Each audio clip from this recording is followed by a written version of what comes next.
Pwy fydd Brenin y Bustych? Wedi mynd i bet o sgwerfil goch! Y Cymru yn teyrnasu ym mhob Pencampwriaeth llynedd. Ond mae'r fraint wedi mynd tu hwnt i'r ffin droion. Wedi mynd i wlad yr haf, Cheeky Charlie. Wedi mynd i'r Alban. Wedi mynd i Anglo-Ireland. I lle yr eithi Lenni.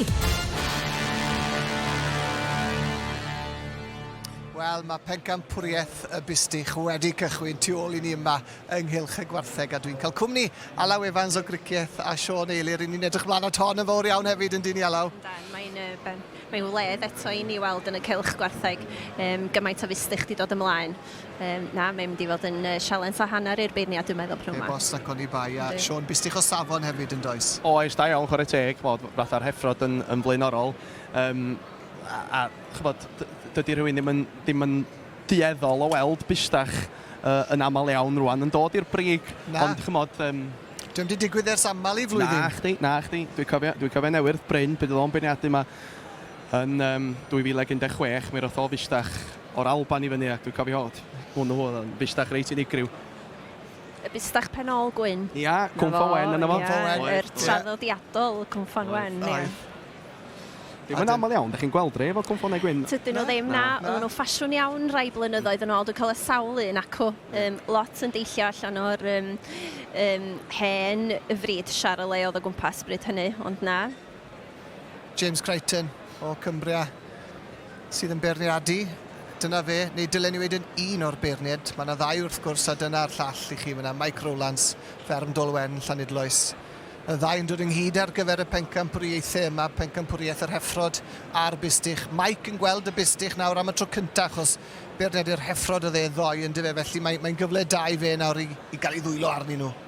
Yndi, a'r peth di, pryd mae'n y ddau feirniad, fel oedd Alaw yn sôn yn flaenorol yn yr dosbarth yr Heffrod, yn aml iawn bosib, bod gennych chi ddau feirniad yn edrych ar deip gwahanol, felly mae isio nhw gytuno, ond wrth gwrs, Mike yn gweld nhw am y tro cyntaf.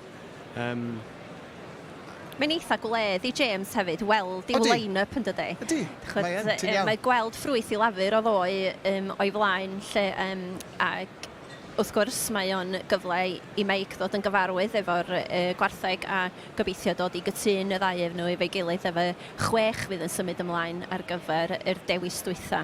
Dyna fydd y rhestr fer, a law ti'n llygad dyle yn tynnu nhw mewn i... tynnu nhw lawr, felly dylen ni wedi 6... A mae yna Bustych arbennig fan hyn. Ni'n gweld Rhys yn hyn ar Bustych D. Rhys yn gystadlu yma yn y ffair am y tro cyntaf gyda'r gwartheg.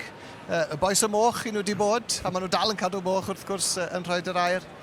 Wedi cael llwyddiant mawr dros y blynyddoedd gyda'r moch a wedi ennill i ddosbarth yma ddoi hefyd. Ond dyma ni'r eidon D Cymraeg, gwelson ni fyna nawr Elgan Tinant, Elgan Evans. Ac Emyr Owen drws nesaf fe ddau Bustych D a bobl bach. Mae yna gig ar un Emyr hefyd yn does. Mae nhw ddau Bustych D da iawn, a mae'n glod i'r ffair ea yma yn Gymru. Mae o'n ddosbarth unigryw iawn iddyn nhw.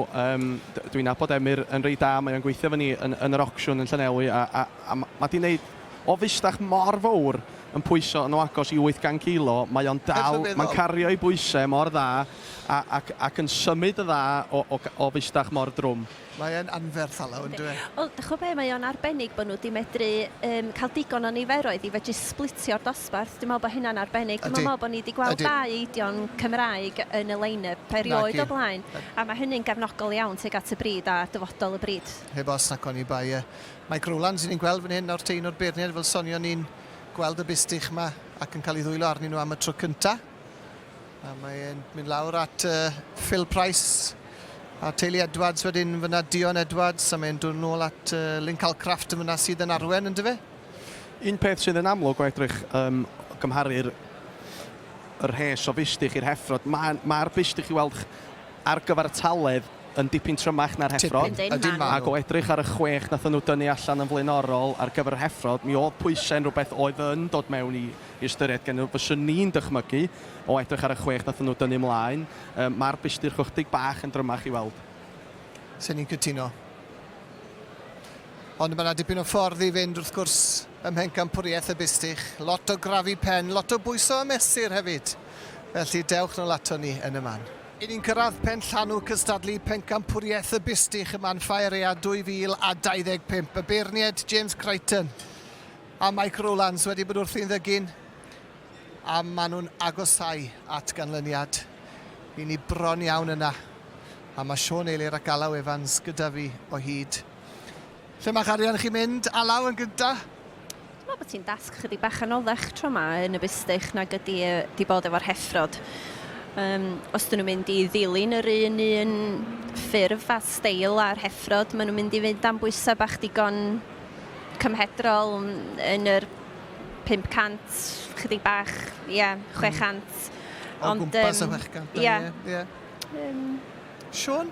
Ie, Pen ar y bloc. dyn nhw'n studio 2 tro yma na fo. Mae di mynd am Fystach y teulu. Willodge. Arbennig iawn.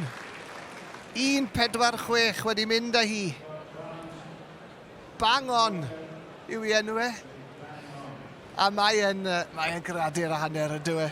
O'n i'n studio Bustych yma yn y crush cynt byd o'n nhw'n neud o i fyny.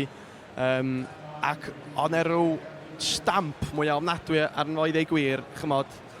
Gorff yn dydi? Mae di bod yn dipyn o gystadleuaeth rhwng y Bustych du yma a Willodge. Wrth gwrs, mae gen nhw 2 Bustych yn y 6 ola. Mae'r coch di bod yn natur ennill y dydd yn y sioe dwytha, ond dwi'n gweld bod hwn y Bustych du yma'n edrych ar ei orau heddiw. Y pŵer, welon ni o'r tu ôl fyna do Alaw, y pŵer a'r lled na yn mynd yr holl ffordd ymlaen ar hyd y platiau cefn ymlaen at yr ysgwydd. Yndi, mae o. Mae yna anifail arbennig iawn mae di ennill y dydd heddiw yn y Bustych yn dydi. Llongfarchiadau mawr iawn iddyn nhw a bang on heddi.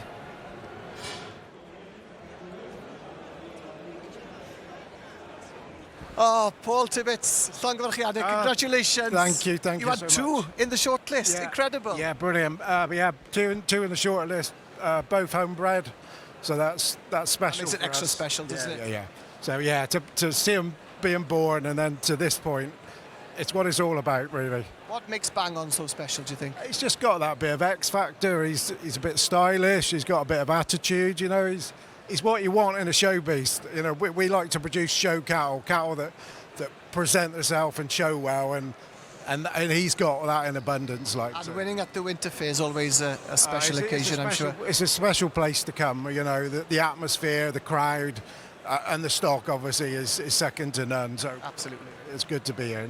And to come out on top then is something quite special. Llongfarchiadau, and we have to talk to Maddie, of course, who's done an excellent job. Maddie, arbennig, llongfarchiadau, well done. Thank you very much. How were the nerves? Yeah, I was very nervous. You were down the far end, out the way, really. We couldn't see you properly from where I was standing. Yeah, it's fidget, but no, he's done well and it's paid off in the end, so yeah. He's a good lad, isn't he? Yeah, really good. Thank And you. he wants to talk too.